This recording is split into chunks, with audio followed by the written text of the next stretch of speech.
Welcome to On the Issues with Michelle Goodwin at Ms. Magazine, a show where we report, rebel, and we tell it just like it is. On our show, we center your concerns about rebuilding our nation and advancing the promise of equality. So join me as we tackle the most compelling issues of our times. On our show, History Matters, we examine the past as we think about the future. And right now, there is so much to contend with in our nation. We've just finished a contentious Supreme Court term. National disasters have struck, leading to the loss of life from Texas to Mississippi. There are the ICE raids and the detention of people who are lawful residents. And just very recently, there's the big, beautiful bill, which places important programs on the chopping block. But there's hope to be found in many places, including in the wisdom and the courage and tenacity of the women who took on Trump and won. Carroll and her lawyer, Roberta Kaplan, made headlines in 2023 and again in 2024 for winning a significant legal battle against Donald Trump, with a jury finding him liable of sexual abuse and defamation. Carroll was awarded $5 million. Now, this particular action, and here I'm quoting from a judicial order, this particular action, dating back to November 2022, sought damages for sexual assault under the then newly enacted New York Adult Survivors Act and for defamation by a statement Mr. Trump made in October 2022.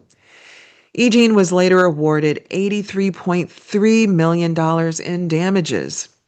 Now, prior to that $83 million ruling, a district court judge in the case issued an order that stated the following: Mr. Trump is precluded from offering any testimony, evidence, or argument suggesting or implying that he did not sexually assault Ms. Carroll, that she fabricated her account of the assault, or that she had any motive to do so. Listeners, I could not be more pleased than to be joined by Carroll, whose new book, Not My Type, One Woman versus a President. It's a bold, humorous, and poignant book. You have to pick it up and read it. And I'm also pleased to be joined by Roberta, Robbie Kaplan, who's Carroll's lawyer, whose masterful litigation has taken down the Nazis and harmful discriminatory legislation in the United States. Listeners, sit back and take a very close listen. Congratulations on winning your appeal. It's been a long road to get here. I'm wondering about what you're feeling in the wake of actually having taken on the president and winning. Well, Professor, every day I get a little happier. I get just a smidge little bit happier because at the time it was so much happiness and such glee and such love for Robbie and the Carroll team and the jury and the judge that I was bursting, and I actually couldn't feel happy because I was feeling so happy I couldn't. So now I'm in the process. Now I feel I'm grabbing joy every single day. That's what we've got to do. We've got to grab joy. We got to grab joy because our great victory, Robbie Kaplan is sitting, I'm looking right at her on this fabulous podcast. I'm looking at you, Professor. You both know the critical condition the country is in. And Robbie and I are here to show you he can be beaten. He can be beaten. I'm an old 81-year-old woman, and we beat him twice. It can be done. So that also makes me happy, but I'm a little worried at the same time. Tell us about what got you to this point of thinking that you could actually take on Donald Trump. There's so many people who've been made to fear, or fearful, who are worried, and yet you pursued this? What in you decided one day that you were going to take this on? No, no, no, no. I didn't decide anything. I happened to go to a party at Molly Jong Fast House. There was a guy sitting in the corner, standing in the corner. I recognized him. George Conway had written a wonderful piece in the Washington Post saying that if you believe Juanita Broadwick about Bill Clinton, you better believe Eugene Carroll. So I went over to thank him, and he said, "You know, Eugene, you could sue Donald Trump." Now, that's what I remember. He remembers that I said, "George, could I sue Donald Trump?" But either way, he took a moment to explain to me what a civil lawsuit is, what a criminal lawsuit is. And by the way, he said as we parted, the key words: I may be able to recommend someone. Now, when you hear that at a party, you know you're never going to hear from that person again. But at 8:47 a.m. the next day, I get an email from George Conway that says introduction. And I read the subject line, said introduction, and then I read the thing, and I saw the words Robbie Kaplan. I thought, Robbie fucking Kaplan? Because she was trouncing the Nazis at the time. She's amazing, right? Charlottesville. Robbie is the person you want on your side if you need to take down an institution, if you need to take down the bullies. That's Robbie Kaplan. And so I met her the next day, and that was it. As we shook hands. I'm going to need to take some insulin, guys, if you continue with this. Go ahead. As we shook hands, I decided, yeah, let's do it. When I met her. That's it. That's it. She's the engine. She's the engine. So, Robbie, let me ask you then. So, Eugene comes to you with a story about what happened to her. What are you thinking at this time? Is this a kind of case that you're thinking, oh yeah, let me take this on? Are you thinking, what's the risk of doing this? What's the risk to my firm? What's the risk to me? We all knew by that time the allegations of how Trump fights back. So interestingly, Michelle, I wasn't thinking really any of those things. What I was thinking was, one, she is incredibly articulate, charismatic, charming person. I mean, I liked Eugene and I are opposites in a lot of ways, but I think it's fair to say we liked each other from the very first moment we met. I just immediately liked her and just was overwhelmed by her charm, her charisma, and the way she spoke about things. Two, to be quite honest and frank, I noticed her looks. It matters in these cases, sadly enough, how people look. And Eugene looked like someone, to borrow a phrase, that was Donald Trump's type. I remember thinking, and not everyone on the team agreed with me on this, but I remember thinking, this story is so weird. The details of it are so odd and unique that there is no way that she made this up. She is telling the truth. If someone were going to make something up, they would tell a very different story than the story that Eugene Carroll was telling. And so that's what I thought immediately. Okay, let's do it. I obviously thought what had happened was horrible. I thought Donald Trump deserved to pay Eugene for the horrible damage that he's done to her, both with the initial sexual assault and with the defamation. And I thought, if it's okay with her, it's okay with me. And I think I did speak to Eugene. Correct me if I'm wrong, E. I did speak to you about the dangers and risks of the case. That I know I wanted to make sure you were on board with. Yeah, you did. You mentioned the risks, but you also laid out the case, and you laid it out right straight through the Supreme Court rulings. That's how far ahead she was moving. Well, hopefully no rulings, but they would try to get to the Supreme Court, yes. 7 or 8 moves ahead by explaining what would happen when we reach the Supreme Court with this case. That was amazing. Listeners, if you're just tuning in, I'm joined by Eugene Carroll, who successfully sued Donald Trump for sexual assault and defamation. She is the author of the new book, Not My Type: One Woman versus a President. Robbie Kaplan, E. Jean's lawyer, also joins us. Given the sensitive nature of the content in this interview, we want to alert our listeners.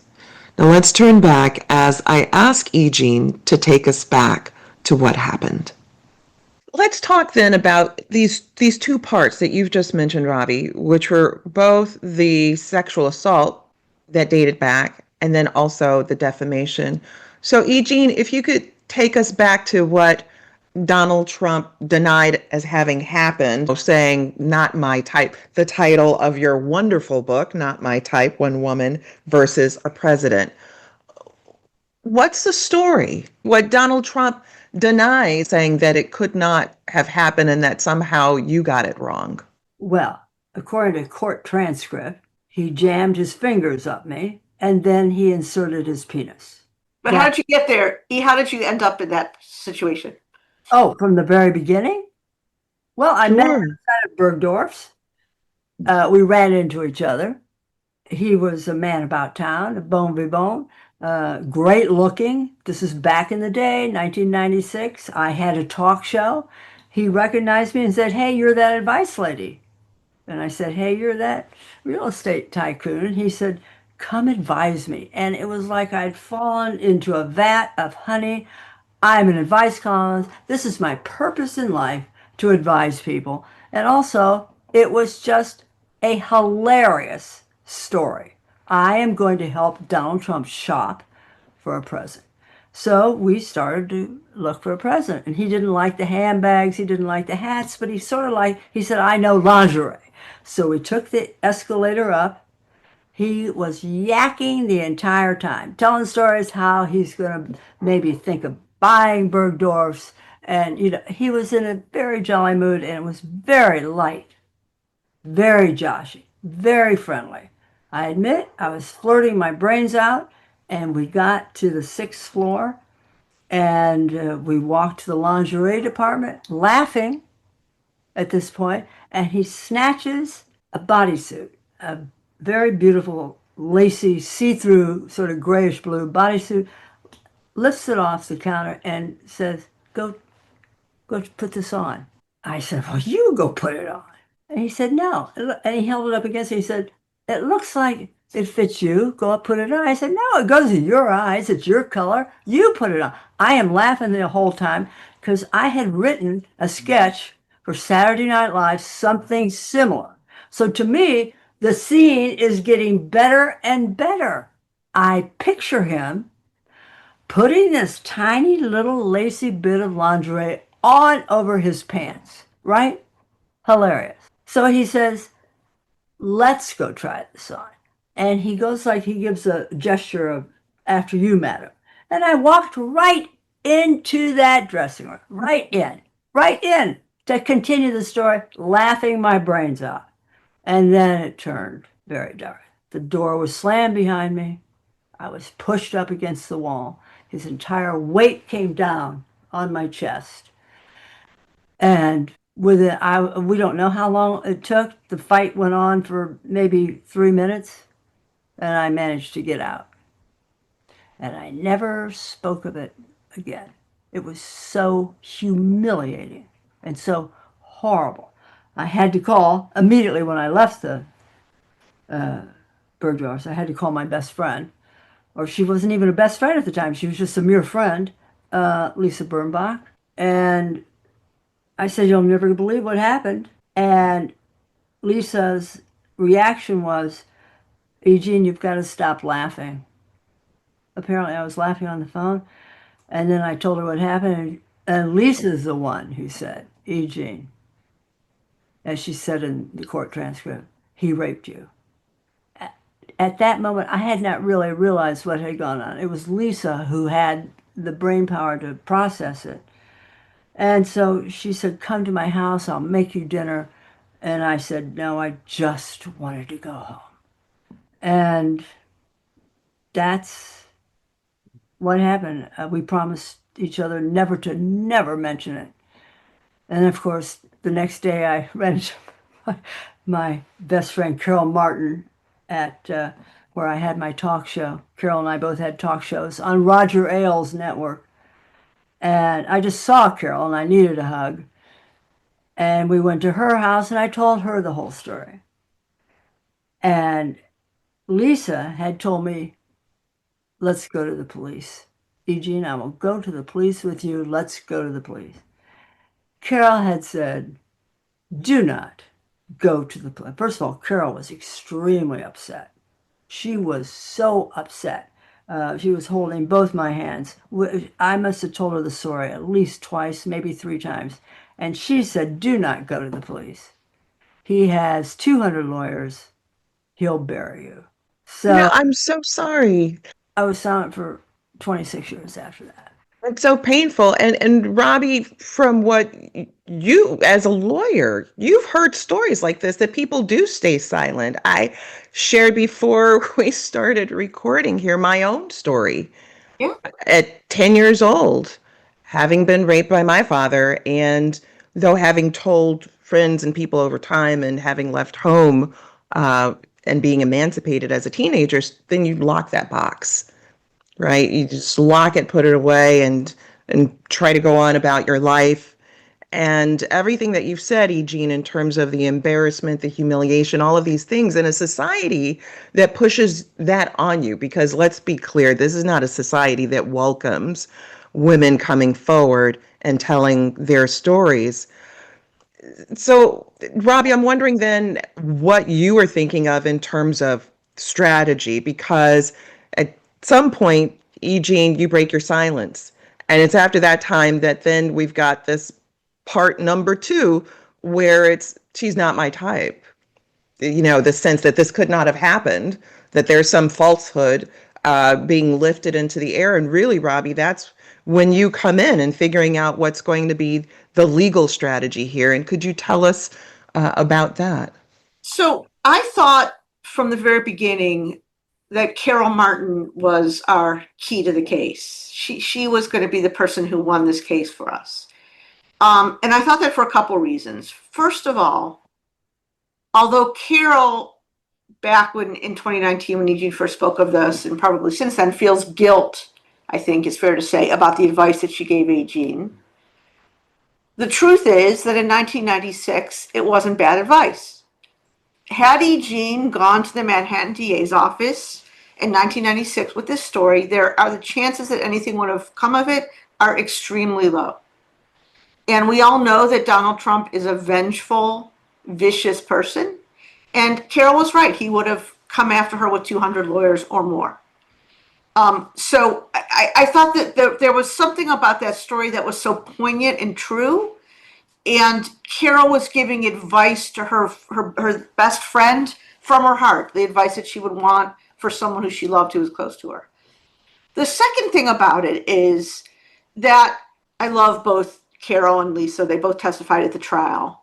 But I thought that the jury would think, and I think they did think this, that there is no way in God's green earth that Carroll Martin was going to lie for anyone and commit perjury for anyone, even for Eugene Carroll, her friend, in order to tell the story. In other words, the jury would believe, I think they believe both Lisa and Carroll, but they would really believe Carroll. Why? First of all, she's a TV newscaster in New York City for many years.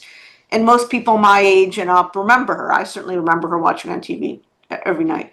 2, she kind of built her, like Eugene Carroll, Carroll built her life herself. She came from Detroit. She built this enormous career for herself. Everything she had worked for. And she wasn't going to risk it about some conspiracy that she hatched up with Eugene Carroll to lie about Donald Trump.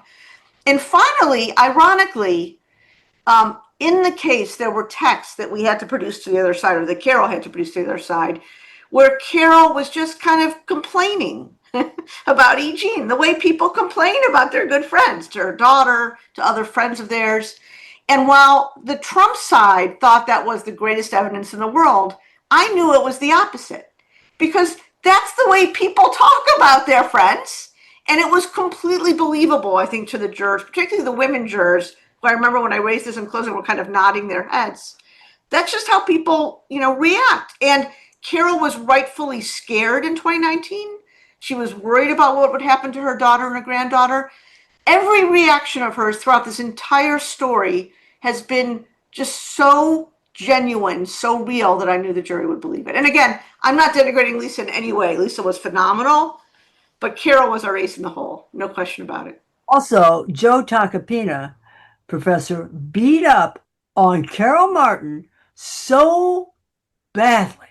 He beat up. There were six people of color on our jury, and there were four people who were grandparents, probably they were older, and he is beating up on a black icon, a grandmother, and he continued to beat her up, and she took it. Do not mess with Carol Martin. Do not mess with her. Really, he came off looking ridiculous. And Carol came off looking like a strong woman. Don't do this to me, buddy, kind of thing. And it backfired terrible against him. Ridiculous strategy, which I'm sure that you could see Robbie as an attorney sitting there and watching as he's engaged in this, that this isn't even law school 101 that you just wouldn't do this. I want to take us back to deposition because you talk about it, E. Jean, in your book, and I have to say, from the first pages, you had me laughing out loud. Plus, I was eating an apple. The apple flew out of my hands and landed on the floor. I mean, it was just so much. You dedicate the book to Robbie, which is beautiful and beautifully done. And then you talk about, I can't even do an introduction here. You say this book is for Robbie Kaplan, and then there's no introduction because you got to get right into it. Yeah. And you get into it with talking about the deposition. So my first question is to Robbie, then I want to hear from you. So Robbie, as you're thinking about preparing E. Jean for the deposition, what's going through your mind and what's the advice that you give? You have no idea. Yeah. Professor, what jar of worms you have exploded. So, both for prepping E. Jean for the deposition and for prepping E. Jean to testify on directed trial, both times, we spent a lot of, I think it's fair to say we spent a lot of time. There were a couple of issues that we had to deal with. I'm laughing when I think about it too. One, E. Jean is, as you can tell, is kind of like this Indiana, pull yourself up by your own bootstraps. I don't know. I'm sure E. Jean has felt depressed in her life, but I'm sure she never told anyone she felt depressed in her life. Always looking at the positive, always going forward and moving past it. It's part of how she reacted to what happened to her with Donald Trump. When we tested this, we had a couple of mock jury sessions we used, and we tested with this. The women jurors hated it. I mean, you see like on a little meter where you can see their reaction to things in real time. And when E. Jean kept saying she wasn't a victim, far worse has happened to other people, which is no doubt true, for sure, including the horrible things that happened to you, Michelle. But the women jurors really didn't like it at all. And so probably because they all either were themselves victims or knew people who were victims. And I think it disturbed them. So we had to spend, I don't know, how many hours, many hours, getting E.G. to grapple with how damaged she had been by what Donald Trump did. And frankly, it wasn't even the lawyers. It was our expert psychologist who we brought in, who ended up testifying, who's an expert on trauma studies, who really got, how many hours did you spend with Dr. Lebowitz, E? 25 or something? 26. So it took 26 hours. Therapist, professor, never been to a therapist. And 26 hours locked in a room with Dr. Leslie Lebowitz, the trauma expert, her Harvard rape studies, her Duke rape studies. She created the sexual assault protocol for the United States Air Force. This woman got to the bottom of things because the first day I'm fabulous. The second day I'm maybe not that fabulous. The third day I had a stomach ache because I realized I had lost I never had a romance after this happened. I never cooked dinner with somebody that I might fall in love with. Never had any of that. Never, that had left my life. So Dr. Lebowitz brought that front and center to me to such an extent that I get a stomachache now thinking about it as we're talking about it. So that's Robbie did that.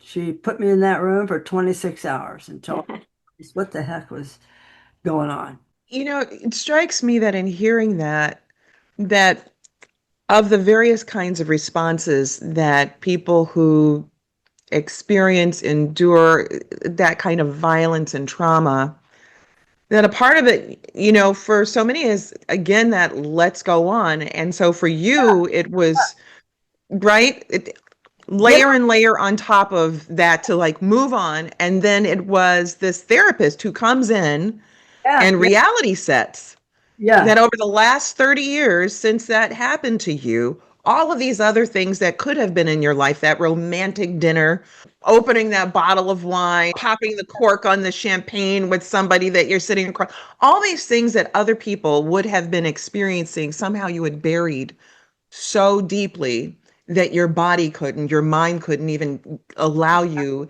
into that space because of what had been taken from you, what you had experienced.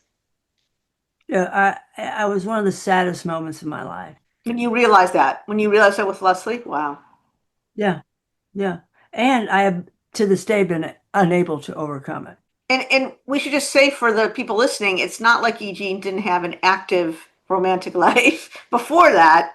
Probably the highlight of the deposition, which she starts the book with, was Haba's obnoxious question about all her boyfriends. That's right. So in fact, on the page turner, because it is a page turner, and it actually does start with that. And let me just say, in terms of not including an introduction, you say, friends, there will be no introduction. From the beginning, I want you to feel as discombobulated as I do as I go to trial. And then you describe Haba. Can you take it from there and tell us what that was like? And now, and a question, was the therapist before this or after this? When you saw the therapist who helped you to get to where you needed to be? It was after this, wasn't it, Robbie? Because we didn't talk about did I, I have to look it up. I'm not sure. I don't All right, well, that doesn't really matter. I'm glad that you got, okay, let's go to Haba. I'm trying to think because I remember when Trump hired his own therapist, Dr. Edgar P. Nace, and he started the conversation, "How are you, Eugene?" I said, "I'm fabulous." So I'm not sure. He was shocked by that. He wrote that down. Uh, he was, you know who he was fascinated by? Not me. He was fascinated by Dr. Leslie Liebel and how she could spend 20 He hours talking to me. couldn't figure it out. Only managed to do one at about 37 minutes, and he was done. He was out of there. Yeah. So, and came to no conclusion. He came to no conclusion, except that I was torn up over my divorce, which is, a fact. That was what he came up with. One of the other issues, Michelle, in prepping Eugene to testify was that she couldn't say I'm fabulous every time she got asked a question on the stand or in the deposition. It wasn't easy to get her there, trust me. You said you were going to bring a mallet to court, and every time I said it, you were going to hit me.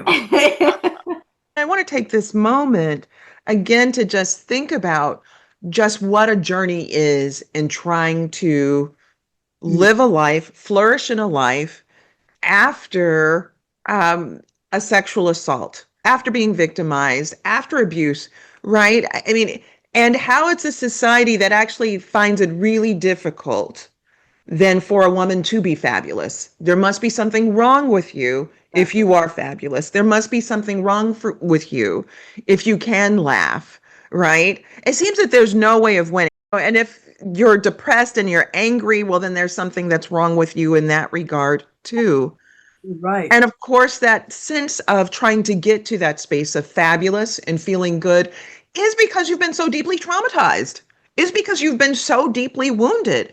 And it's that effort to try to grab something back, right? It reminds me of this adage that's come through the Black American experience that dates back centuries, which is never let them steal your joy. I Whoa. don't know that Black people would be alive in this country today had it not been for generations ago, dating back to the 1600s, I was saying, not, no matter you're no, you're not a citizen by federal law. You're not a citizen by state law. In fact, they say you're just property. And so, what is this thing that you can hold on to and that you tell your children generation after generation? I remember my grandmothers saying it to me, never let them steal your joy. I just wrote it down. Can you tell me, Professor, how I can't even imagine at 10, how did you go on and become one of the most famous attorneys in the country? How did you do it? How did you do it? Well, I'll tell you this. I think that I was so deeply aided in my early years by being exposed to women like that, my grandmothers, who were still carrying these legacies with them and were planting seeds that became so important for me later on. And those seeds, I think, in terms of what we share in this conversation, is that sense of dignity. And in fact, from what Robbie does with what she does, right? It's like that restoring of dignity and humanity. And it's also the sense that we don't like bullies. Right. It may not be immediately that you can get at your bully or respond back, right? But it's this fundamental sense that distinguishes right from wrong. So Wow. that's what I have to offer to this. Strong women in your background. It's in your DNA some way that They makes they made a difference. And I think in conversation with that, I think about the work that Robbie does because it's standing in those trenches. right. And it's doing this fundamental work that people may not see. We get this sense of equality out of our Constitution, not because some men scribbled some things on paper years ago, but it was women in the trenches protesting, sitting at lunch counters, refusing to give up their seats, hoses on them and dogs on them when they're trying to vote. It's Fannie Lou Hamer being beaten up in a jail and who's saying, I'm doing this because I refuse to be a second class citizen. It's not founding fathers who scribbled it, important notions put on paper and then ratified, but not made real until we could all experience it, right?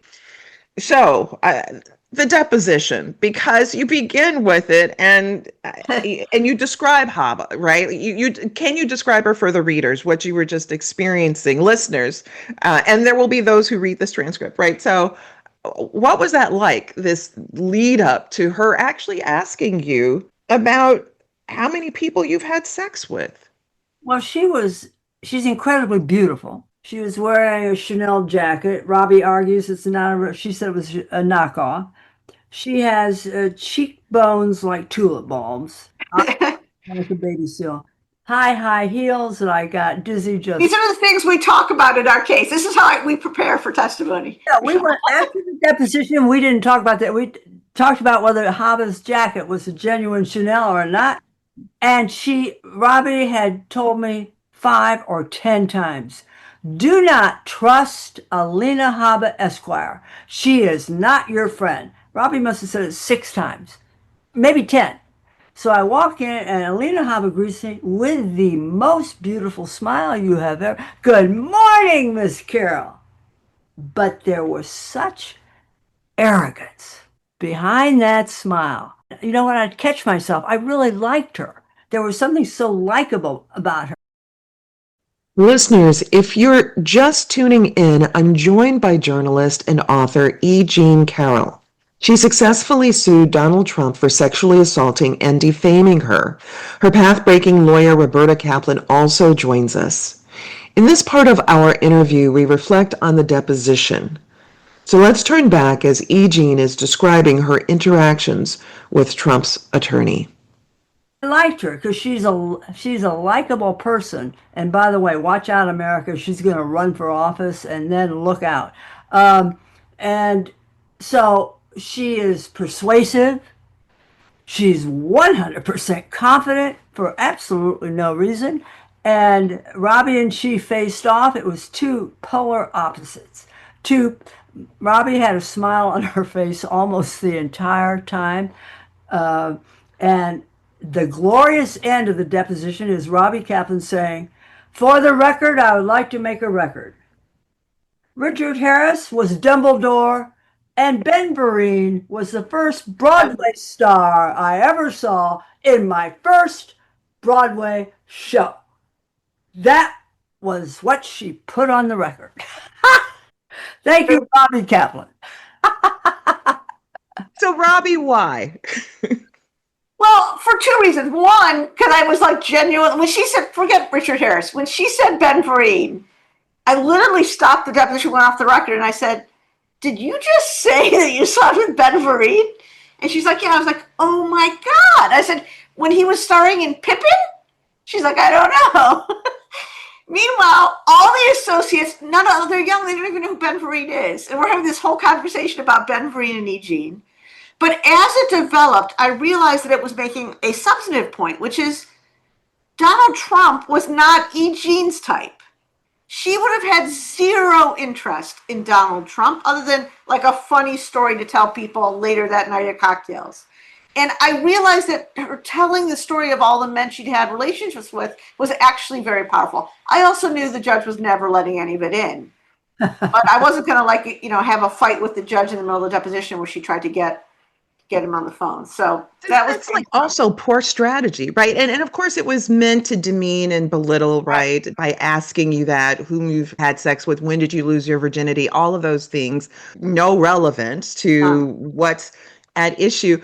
So we get to this point that is probably a crucial turning point in this, Robbie, which is this moment of the photos. Can you describe what the strategy was there and what happened with this whole photo incident?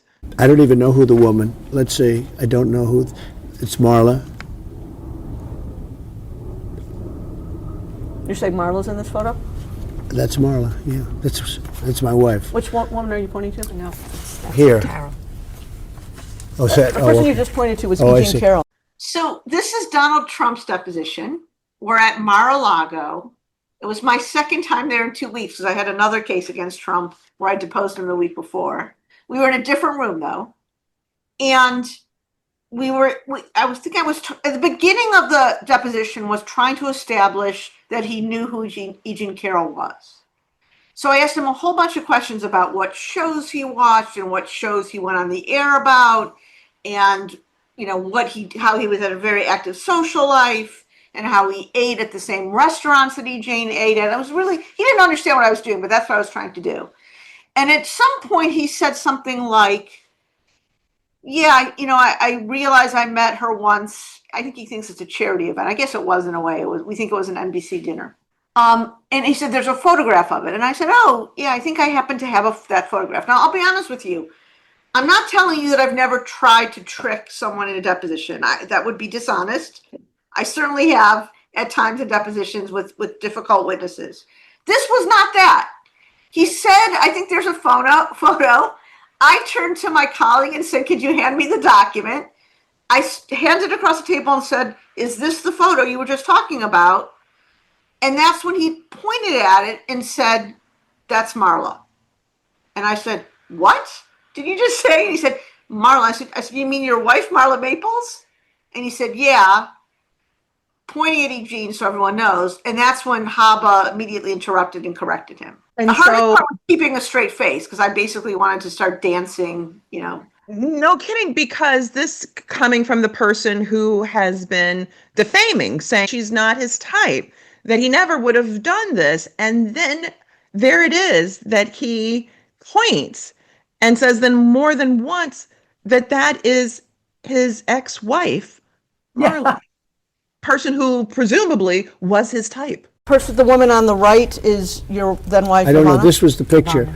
I assume that's John Johnson. That's Carroll? Because it's very blurry. It was classic Trump in a couple ways. One, after Hobb interrupts him, he says in the transcript, oh yeah, now he understands. He's like, oh, it's a blurry photo. So it's not a blurry photo. We showed it to the jury as many times as we possibly could get away with. And in my closing argument, I said to the jury, that's classic Trump. You saw, he realized he was wrong, and then he lies. You saw the photo, ladies and gentlemen. It's not blurry. It's not a blurry photo. A couple hours later in the deposition, just as an aside, I said something to him like, well, I assume that all your wives were your type. And he was like, oh, yes, definitely. Robbie, you left Because out. what's the answer to that, right? Right. Not my type, my wise, right. Professor Robbie has left out one important thing. Trump told Robbie Kaplan that he was sorry, but she was not his type either. Okay, let's listen to this clip from the deposition. When you said in that video that Ms. Leeds would not be your first choice, you were referring to her physical looks, correct? Just the overall, not, I look at her, I see her, I hear what she says, whatever. You wouldn't be a choice of mine either, to be honest with you. I hope you're not insulted. I would not, under any circumstances, have any interest in you. Did he do? When did he do that? It was a different point, I think. But we played it for the jury. Again, but the other people on my team were worried that they were going to, the jurors were going to believe Trump. And I was like, no, guys, the jurors are going to hate this when he says it to me. Yeah. So then on the day, so the trial goes, and how many days was the trial? So the first trial, there were two trials. The first trial was about the whether the assault happened in a later deposition he made during the case. That was 9 days, I think. Okay, so And then just over a week. And then on the day in which the day in which this all ends, and you get the jury verdict, what's your feeling then, both of you? What are you thinking at that time? You go first, E. Well, we get in the car. We're elated. The way Robbie is exploding with her happiness is Robbie has to talk and he has to be on the phone. She is so full tilt. She's talking to everybody she knows at the top of her lungs. And I am sitting quietly in the corner of the car looking out the window because we started in Chinatown. We went through Chinatown. Then we went through Soho. Then we went through the Village. And I'm thinking, ha, Donald Trump, this is your town. And I just beat the shit out of you. So, we're both very happy. It was fun. And then when we got back, there was champagne, there was dancing, there was a feast. And I understand someone told me that there was a rehearsal for an off-Broadway show, and there was an intense scene going on. Somebody ran out on the stage and said, Carroll won! And everybody exploded, and the house lights went off and on.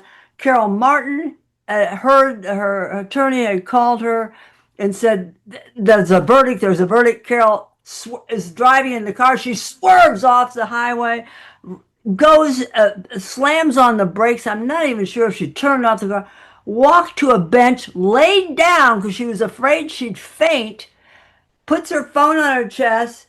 The thing buzzes and it said, Carol won. And Carol, to this moment, thinks that she would have died if she had been behind the wheel when she she was so happy. So it was an explosive moment across the country. Then the next day on CNN Town Hall, Trump goes on the air and says absolutely everything he just had to pay $5 million for saying about me. So that's where Robbie Kaplan comes in.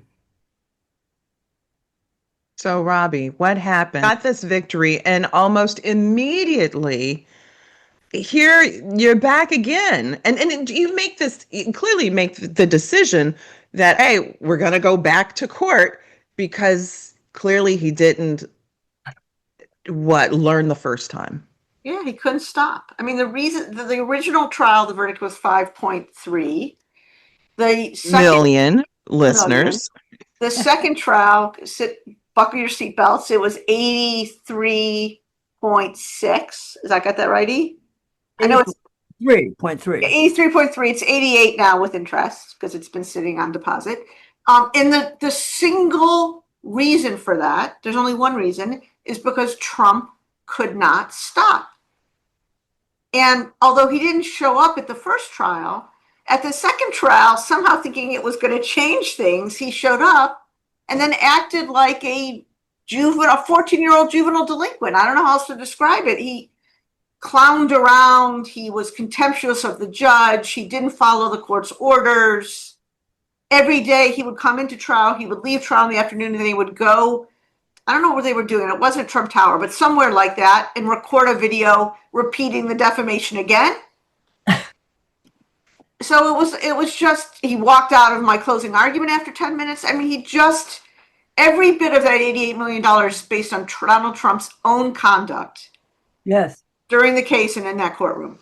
Yes. Absolutely. And so very recently, Eugene, I think it was on July the 10th, 2025, after hearing from the United States Courts of Appeal, they said Trump has not demonstrated that the district court erred in any of the challenged rulings and that he had not carried his burden to show that any of the claimed error or combination of claimed errors affected his substantial rights as required to warrant a new trial. And on that day on social media, you wrote, Eugene, "So long, old man. The United States Courts of Appeal, Second Circuit bids thee farewell." Robbie, what are you expecting next? Are you expecting that there may be an appeal? Can we even talk about that? Hopefully this is just all over and that I a wish. check is written and it's done. I wish. It will be soon, I hope. On the first trial, the 5.5, they lost at the Second Circuit. That's what Eugene was referring to. They then sought en banc. They lost en banc. The court refused to have an en banc hearing. And they have told us they are going to go to SCOTUS. They have about 2 months left to do that. I think you get 90 days. We assume they will seek cert at SCOTUS. On the first verdict, I think we are extremely confident that the Supreme Court will not take it. There is no SCOTUS-worthy issue there. And so I would be just extraordinarily surprised if they did that. So I think Eugene will have that money within the next 6 months to a year, maximum. The second verdict, what I like to call the big kahuna verdict, the $80+ million verdict, I argued that, how long ago, about 3 weeks ago? 4 weeks ago? Yeah, it was brilliant. It was, you should have seen her. She blew the top off the U.S. Court of Appeals Second Circuit. The top just literally lifted up I because keep joking that people must think I pay her to say these things. Because she was. She's not alone, Robbie. You took on the Nazis, okay? Yeah, Charlottesville. Exactly. I still remember the day that Heather Heyer was yeah. killed. Yes. Edie Windsor. Look, let's just be real, Robbie. Yeah. You've been a real champion. Thank you. So that was argued. We don't have a decision yet. They have to decide two separate things, both the underlying appeal, which is mostly about whether he had presidential immunity, which is mostly about whether he waived presidential immunity. The Second Circuit has already held that he did, in an opinion by Judge Cabranes, who's not exactly a flaming liberal, that he did in fact waive presidential immunity. So that's one issue. And then there's this Westfall Act issue, which is similar to presidential immunity, but different. He also waived that. So that's what the opinion is going to be about. I think it's going to be long because they've got a lot of issues to tackle. They will certainly, if they lose, seek en banc again. They will almost certainly not get en banc. The Second Circuit hates en bancs, and they're not going to do it here. They will absolutely then seek to bring that case to the Supreme Court as well. There's a lot to. It looks like there's a long road ahead. Yes, sadly, there is. But that said, there's some really important implications of winning the battle against Donald Trump. And just to remind our listeners, because right now it's a time in which people are feeling quite overwhelmed with just the last 6 months. And at the time in which you first did this, both of you, Eugene and Robbie, it's coming at a time when kids are being locked in cages, being fed frozen burritos, where there's been Muslim ban, where there's just been so much that's maybe seeming so distant for people to remember, but it's in the wake of that you're actually doing that first trial preparation and work. But this is a victory, and it's an incredibly important victory. And Eugene, your book is just so victorious in and of itself. So I want to just quickly get to one question for you, Eugene, which is that folks didn't know about this book. You were connecting with people on Signal. So why was that, Eugene? Because this was not even something that people could pre-order, let's say. Why did you have to keep it a secret? Well, first, it's just fun to have a secret. Just fun. But the publishers did not want to be hampered in any way. They wanted those books in the stores before the White House heard about it. So those books were locked. I actually wanted to shin up the side of the building to get in to see one of these books because I knew they existed, but they were in a locked room. Not kidding. And the editor and I communicated over Signal, both by text and by phone. That's how careful they were keeping this book silent. And it worked, and it dropped, and it had many people in this country have never heard that he was held liable for sexual assault. They just don't know it. They do not know it. And Well, now, this is a little bit. This is a little bit. A few more people now. No. well, it's such an important book, and what has occurred is so critically important. And I want to get your sense about what this means now for other women. And it's not cliche, but it's real. Folks need to hold on to the possibilities, right? I mean, this is what gives people the courage to be able to come forward. And do you feel that? Do either of you feel that and get that sense that this is a victory then that's not just for E. Jean, but the potential for other people who have also experienced hurt and harm? Yes. I've heard you say that 100 times, E. So All women. It's for all women. But Professor, I hate to take this subject and run backwards, but when you and I were chatting before Robbie came on, you had said there are two critical things that face the country right now. I think now's the time for you to tell us what those are. Well, I'll tell you what those are then. Then I'm going to ask you both about a silver lining. So, the two things that I think are critically important right now are one, thought leadership, Yes. the right, and for people who don't care for democracy and civil liberties and civil rights, they've been spending a lot of money on thought leadership, on Yes. things that just seem wacky and crazy, but they're willing to give millions of dollars for it. Dismantle a Department of Education. Sure, we'll give some money to help you think about that. Get rid of Roe v. Wade. Sure, we'll give you some money to think about that. Right. Dismantle and go after LGBTQ equality and marriage equality. Yeah, let's give you some money to go after, that. Dismantle agencies and government as we know it. Sure, let's invest in that. On the other hand, where we critically need thought leadership, it needs to be invested in. And it's not, it's this sort of sense of, fix it within 6 weeks, where what you've had on the far right is that we'll give you 50 years to figure it out and we'll keep paying you for it. And the same is just not true. Project 2025 is all thought leadership. It's all ideas. And there was a Project 2020. I mean, that's it. But then the second thing, and this is what your book does so brilliantly, and I think is really the story that comes out of this case, and that is narrative. How do we narrate Oh, our own stories, right? There's that saying, this is African proverb, folks say, but the tale of the hunt will always glorify the hunter until the lioness has her say. And that's it, oh, right? hold on. I gotta write that. The tail of The tale of the hunt will always glorify the hunter until the lioness has her say. And so right now I'm on with two lionesses who who had their say, and I love it. So this time's gone by way, way too quickly. Those are the two things that I think are critical: supporting thought leadership and narrative. and stop But I fighting want with to close. ourselves. We need to stop fighting with ourselves, That's right. which is related That's to thought absolutely leadership. right. And which you very well know, Robbie, right? Yeah. Spaces. So I want to close by asking about a silver lining.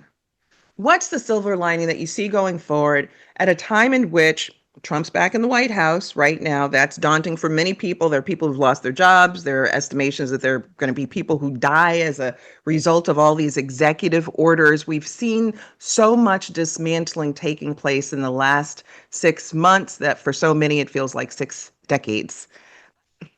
A silver lining, and I'm going to start with you, Robbie. What do you see as a silver lining in these times? So this is going to sound crazy. When I was in college, I actually was a Russian history major.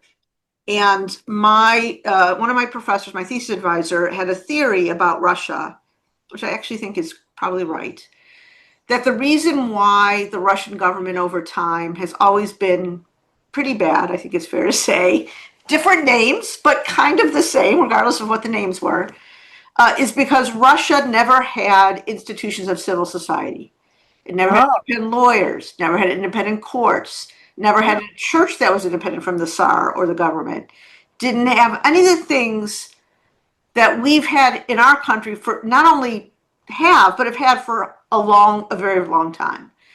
And so my silver lining is that ultimately it's going to be ugly to get there, I think, but ultimately our institutions of civil society, our courts, our churches, our synagogues, our free press is going to hold up, and our democracy and our this amazing promise, not fulfilled, but promise that this country has always presented to the world is going to continue. But it's going to be ugly for some time, and we're going to, people like us are going to have to keep fighting. All the lionesses are going to have to fight. Thank you so wow. much for that. I know, isn't that a wow? It Oh, I is. love that, Robbie. I would like to leave your listeners with that. I think that's one of the best things I've heard in a while, Robbie. I love it. That's good. I love it. Also, I have an idea. Watch the E. Jean Carroll Substack. I want to get everybody together. We're going to choose a day sometime in September.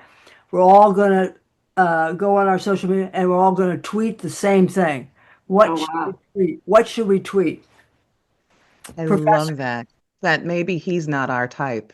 Oh, I mean, that's That's great. he's not our type. We all do it, like banging the pants during the COVID. You know, one day, and we all blast it out at the same time, probably 7 o'clock in the evening, and we let him have it. Hashtag not our type. I love that. I love that. Hashtag not our type. We'll push that out at Ms. Magazine. That's I want it. to thank you both, E. Jean Carroll, Roberta Kaplan. Thank you so much for joining me for this episode of On the Issues. Thank you Thank so you so I much. much. love you. Thank you for having us. Yes. Thank you very much. To my guests and listeners, that's it for today's episode of On the Issues with Michelle Goodwin. I want to thank my guests, E. Jean Carroll and Robbie Kaplan, for joining us and being part of this critical and insightful conversation. And to our listeners, I thank you for tuning in for the full story. We hope you'll join us again for our next episode where we will be reporting, rebelling, and telling it just like it is, as usual. It will be an episode you will not want to miss. And for our listeners that may have experienced or be suffering now from intimate violence, help is available. The hotline for the Rape, Abuse, and Incest National Network, otherwise known as RAIN, is 800-656-4673. That's 800-656-4673. You may also access their online chat services from their website. For more information about what we discussed today, head to MsMagazine.com and be sure to subscribe. And if you believe, as we do, that women's voices matter, that equality for all persons cannot be delayed, and that rebuilding America, being unbought and unbossed, and reclaiming our time are important, then be sure to rate, review, and subscribe to On the Issues with Michelle Goodwin in Apple Podcasts, Spotify, iHeartRadio, or wherever it is that you listen to your pods. We are ad-free and reader-supported. Help us reach new listeners and bring hard-hitting content, that kind that you've come to expect, by rating, reviewing, and subscribing. Let us know what you think about our show, and please support independent feminist media. Look for us at MsMagazine.com for new content and special episode updates. And if you want to reach out to us to recommend guests for our show or topics that you want to hear about, then write to us at On the Issues at Ms. Magazine, and we do read our mail. This has been your host, Michelle Goodwin, reporting, rebelling, and telling it just like it is. On the Issues with Michelle Goodwin is a Ms. Magazine joint production. Michelle Goodwin is the executive producer of Ms. Studios. Our producers for this episode are Roxy Zoll, Oliver Hogg, Allison Whalen, and our Ms. Studio intern, Emerson Panagrahi. The creative vision behind our work and design is Brandy Phipps. Editing is done by Natalie Hodlin and Emerson Panagrahi, and music is by Chris J. Lee.